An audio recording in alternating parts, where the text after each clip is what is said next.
Olá, vamos iniciar uma aula sobre o padrão ANSI IATIA 569, que trata de padrão de caminhos e espaços em edifícios comerciais. Tá? Bem, para começar, existem 3 conceitos fundamentais relativos a edifícios comerciais que essa norma considera. Primeiro, que os edifícios são dinâmicos, ou seja, o layout de uma sala, de um prédio pode mudar ao longo dos anos, né? Depois, que os sistemas de telecomunicações, equipamentos e meio físico de comunicações, eles também são dinâmicos, né? Os equipamentos mudam, né? Os equipamentos de voz também mudam, a tecnologia evolui. E terceiro, que o sistema de caminhamento estruturado ele tem que fornecer suporte não só para dados, mas para voz, para controle de ambiente, para sistema de segurança, áudio, vídeo e assim por diante. A norma ela deve ser de infraestrutura, de sistema de caminhamento estruturado, ela deve ser incorporada durante a fase de projeto da edificação, né, para evitar que depois que o prédio é construído se tenha que readaptar ou fazer um projeto em cima de um prédio construído que vai gastar mais dinheiro para reajustar um layout para a necessidade. A 569 também, ela limita aos aspectos de telecomunicações, né? Do projeto e construção de edifícios, só que tudo voltado para a infraestrutura de telecomunicações. O que é que ela define, né? Ela cobre todo o meio, todos os dutos, né? Todos os meios por onde o cabo vai passar, os dutos, se o cabo vai em canaleta, em esteira, as terminações dos cabos, a instalação dos equipamentos, as salas onde os equipamentos vão estar. Tá? Então, essa norma também ela influencia o desenho elétrico, né? Porque tu não pode passar junto um cabo TP, um cabo par trançado, junto com um cabo elétrico que ele vai sofrer interferência, né? Eletromagnética. Então, a norma ela trabalha nas seguintes áreas, que a gente já viu nas aulas anteriores, né? Que são os subsistemas. Ela trabalha na sala de equipamento, né? Na conexão de edifícios, na entrada, né, de antenas, por exemplo, se for uma comunicação de rádio, entradas de serviços de telecomunicações das empresas. Tem o cabeamento vertical, o cabeamento backbone, por onde ele vai passar, tá? A área de trabalho, o que é que tem que ter lá na área de trabalho, nas salas de telecomunicações, e o cabeamento horizontal, que sai da sala de telecomunicações para atender a área de trabalho. Quando um serviço de telecomunicações chega num determinado escritório, residência, numa empresa, né, e precisa de uma facilidade de entrada, tá? Então, a facilidade de entrada geralmente a gente vai ter dutos, quadros, né, que devem ser instalados para receber os serviços da concessionária. Tá? Que pode ser a concessionária só de voz, uma concessionária só de dados e assim por diante, tá? E essa facilidade de entrada ela tem que estar mais próximo possível da sala de equipamentos, onde vão ficar os equipamentos, os roteadores, as centrais telefônicas e assim por diante, tá? Quando se considera obra, projeto, tá? E tudo que envolve essa facilidade de entrada tem que se considerar o que a concessionária pede. Se ela pede um quadro de tamanho de 50 por 50, né, centímetros, com profundidade de 15, aí isso tem que ser instalado, tá? É igual o padrão de energia elétrica. No padrão de energia elétrica, a concessionária diz o que tem que ter na entrada. Tem que ter um disjuntor 100 ampere, tá? Com um quadro disponível de tal maneira, o eletroduto tem que ser de 1 polegada e assim por diante. Então é muito comum ter os quadros, né, que a gente chama de DG, que são os distribuidores gerais para a passagem, né, por exemplo, cabo telefônico. O cabo telefônico geralmente tem um DGzinho lá para chegar ao serviço dos cabos telefônicos da concessionária, tá? Aí existem vários outros tipos de quadro, né? Tem quadro que é só para distribuição, aí o cabo telefônico chega e distribui num bloco de conexão, tá?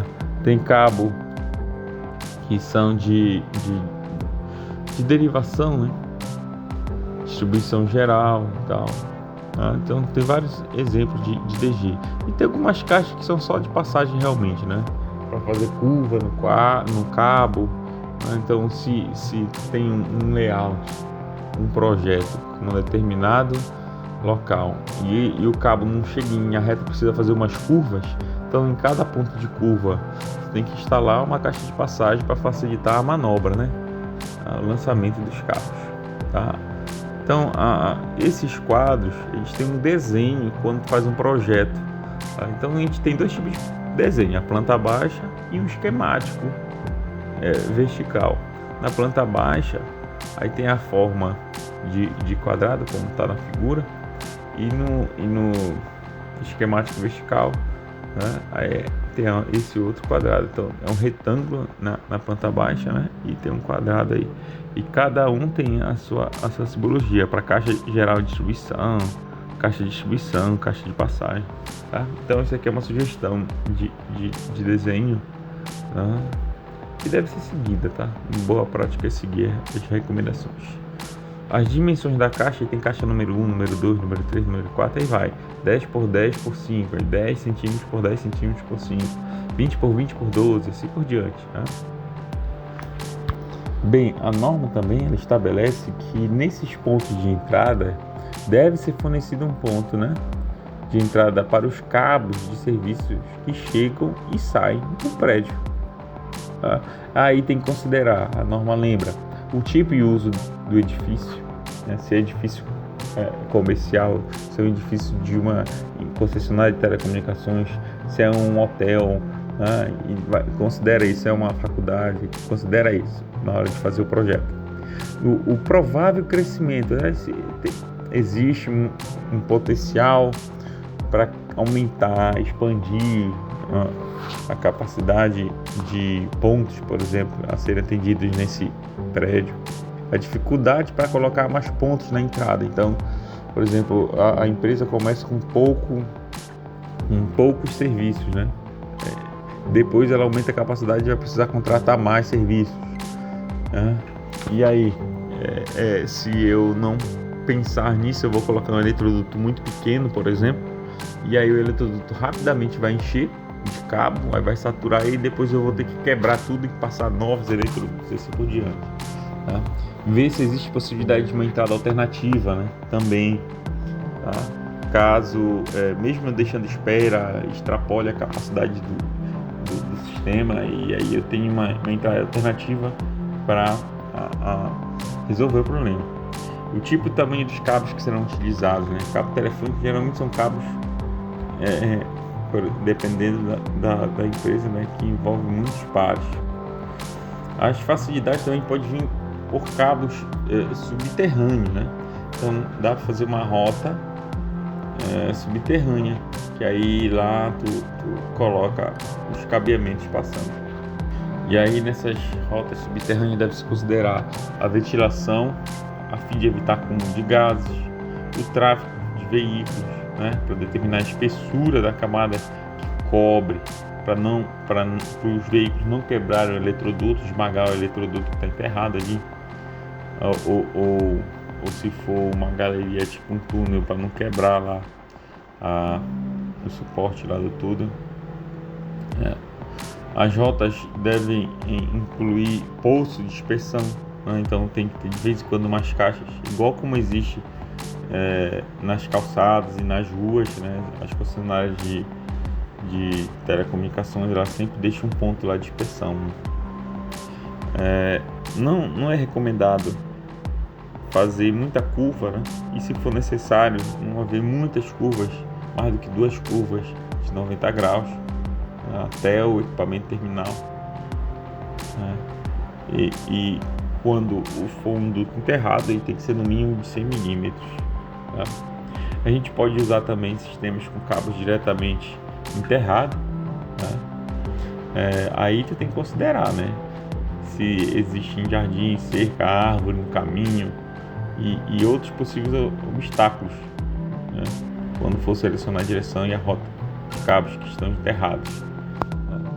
Pode ser cabo aéreo também, aí tem que colocar porte, aí o cabo pode também ter só um porte e passa uma cordoalha e o cabo vai amarrado nessa cordoalha, né? Ou pode passar uma esteira sustentando os cabos. Os caminhos em túneis, né? Eles proporcionam rotas conduzidas por conduítes, bandeja ou autossustentações, né? Conduítes são os eletrodutos mesmo, pode ser umas bandejas fixadas na lateral do túnel, ou o cabo pode ir lá autossustentado mesmo no túnel, né? Prende com braçadeira, alguma coisa assim, tá? Tem várias formas de fazer isso. A localização da rota em túnel deve ser bem projetada para permitir a acessibilidade, bem como a separação dos serviços dentro do túnel, né? Aí em serviço de dados, voz tem que ir separado lá, por exemplo. Tá? A sala de equipamento, depois que chega dessa parte de entrada que eu falei, aí vem a sala de equipamento, e lá que vão ficar os equipamentos principais, como o PABX, os roteadores de serviço de internet, tá? Se tiver sistema de segurança, os equipamentos principais de monitoramento de segurança vão estar lá, monitoramento de controle de incêndio, assim por diante, tá? Tudo na sala de equipamento, tá? E onde tem que ficar essa sala? A norma estabelece que uma área que possa ter expansão, de preferência, tá? Se o prédio permitir isso, coloca lá numa área que depois possa se expandir, caso seja necessário, né? E tem que ser uma sala que, se tu tiver equipamento de grande porte, essa sala tem que permitir mobilidade ou transporte dos equipamentos, para entrada de equipamento, saída de equipamento, mudança de layout dentro da própria sala, tá? E a sala tem que considerar fonte de interferência eletromagnética, como não ficar do lado de um gerador de energia. Tu coloca a sala de telecom e do lado tu coloca a subestação, com geradores, transformadores, aí não tem condições, né? Tem que realocar a sala de equipamento por conta de interferência eletromagnética que pode degradar a transmissão de dados. Qual é o tamanho que essa sala tem que ter? Então a norma recomenda 0,07 metros quadrados de sala para cada 10 metros quadrados de espaço utilizável no piso da área de trabalho, tá? Então tem que fazer uma regra de 3 aí, tá? Definir quanto de área de trabalho tu tem e faz uma regra de 3. Então 0,07 está para 10, assim como vamos dizer que eu tenha 100 está para x, né? Aí fica 0,07 vezes 100 dividido por 10. Quando a gente tem alguns edifícios especiais, como os hospitais, hotéis e assim por diante, deve-se calcular a sala baseado no número de área de trabalho, tá? Por exemplo, na tabela tem aí até 100 estações de trabalho, uma área de 14, de 100 a 437 metros e assim por diante. Outras considerações que a norma estabelece, 569, né, para a sala de equipamentos, é que a sala de equipamentos pode ter dentro dela um no-break de até 100 kVA. Se eu tiver um no-break maior que isso, tem que ter uma sala só para esses no-breaks aí, né, para evitar interferência. O duto de entrada tem que ser de no mínimo 1 e 1/4 de polegada, tá? Deve estar disponível para interligar de entrada que vai para o ponto de aterramento, tá? Ela tem que ter uma iluminação mínima de 50 lux, né? Aí 50 lux é quase um ambiente de escritório, menos do que um ambiente de escritório bem iluminado, né? Tem que ter um sistema de ar-condicionado, garantir uma temperatura de 18 graus Celsius e umidade de 30% e 50% de umidade. Isso aí para garantir os equipamentos, que são a maioria equipamento eletrônico, né? Quase tudo lá é eletrônico, né? Não sofram muito com umidade e também pelo aquecimento, né? Os computadores e as máquinas que estão lá, as quantidades de processadores que vão estar lá dentro aquecem bastante, né? Se tiver muito equipamento pesado, tem que pensar em uma fundação para o piso não afundar com os equipamentos. Tem que prover parte de energia, a questão de incêndio também. Isso depende da complexidade do prédio, tá? Então a norma também trabalha com cabeamento vertical, que também é chamado de cabeamento backbone, é o cabo que sai da sala de equipamento e vai para a sala de telecomunicações, tá? Também pode ser considerado aqueles cabos que saem da facilidade de entrada para a sala de equipamento. Então esses aí são os cabos principais, tá? E aí a gente tem dois tipos, os internos, que são chamados de intrabuilding, e os externos, tá? Interbuilding. Tá? Internos são aqueles que saem, como eu falei, das facilidades de entrada e vão para a sala de equipamento. Tá? E que saem da sala de equipamento e vão para a sala de telecomunicações. Tá? Aí, o que é que por onde esse cabo vai passar, como é que tem que ser o eletroduto, o eletrocalho, ou esteira, por onde ele vai ser encaminhado. Os externos, o interbuilding, é a infraestrutura que liga dois prédios. Por exemplo, tem o prédio principal, o anexo, e aí eu tenho uma infraestrutura para fazer essa interligação aí, tá? Aí existe também o cabeamento horizontal, né, que sai da sala de telecomunicações e alimenta a área de trabalho. Então, sai o cabo dele e vai até a tomada, tá, da área de trabalho. Então, aí tem que considerar, né, um eletroduto ou canaleta aparente ou eletrocalha, tá, para chegar o cabo que sai da sala de telecom para a área de trabalho. Tá? E é importante assumir que os dutos a gente considera que tem que passar, na hora de projetar, pelo menos 3 cabos. Normalmente a área de trabalho tem que ter no mínimo dois pontos, né? Considerando um ponto, vamos dizer, de dados, e um outro que pode ser outro dados ou pode ser um ponto de voz. Tá? E lembrando que no eletroduto vai passar vários serviços, né? Pode passar serviço de dados, serviço de voz, serviço de controle de ambiente, né? Serviço que vai para uma câmera, tá? E assim por diante. E por fim, a área de trabalho, né? É importante que seja projetado de modo a abrigar o ocupante, todos os equipamentos que ele vai ter. Então tem um espaço ali de piso, né, que vai ficar essa área de trabalho. Tá? Então essas são as especificações dessa norma ANSI EIA-TIA 569. Até a próxima.